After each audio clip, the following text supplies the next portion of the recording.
네, 초등학교에 들어가기 전 이 영유아들에게만 들어가는 사교육비 한 해 2조 원 규모라고 합니다. 이 사교육 광풍, 외국인들이 혀를 내두를 정도인데요. 먼저 그 현장을 영상으로 보시겠습니다. 7살 도윤이의 하루도 쉴 틈이 없습니다. 오후 1시 유치원을 마치고 돌아오면 2시 태권도장, 곧바로 3시에 미술학원, 4시에는 피아노 학원에 갑니다. 학습지를 풀고 마지막으로 영자신문 숙제까지 끝내야 하루 일과를 마칠 수 있습니다. 학원에서 배우는 피아노, 미술, 태권도처럼 1대1 아이에 맞게 맞춤형으로 받고 있지 못하기 때문에 의대 입시반 설명회. 중학생은 물론 초등학생 학부모들까지 몰려 빈자리를 찾기 어렵습니다.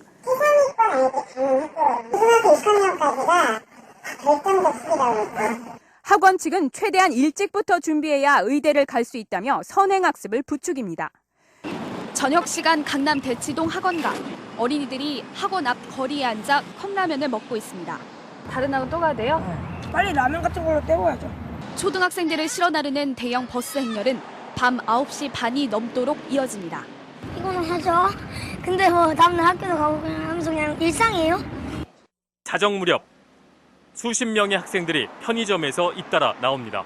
심야 교습 단속을 피하기 위해 학원 측의 통로로 이용하려고 편의점을 아예 인수한 겁니다.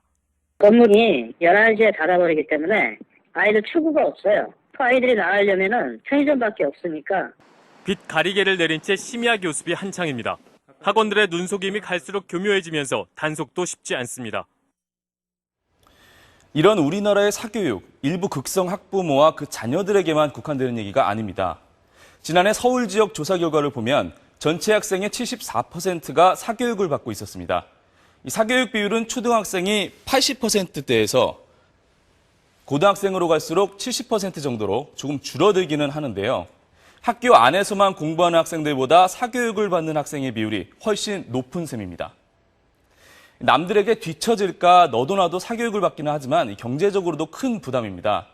학생 한 명당 한 달 평균 43만 원 정도가 사교육비로 들어가는 것으로 집계됐습니다.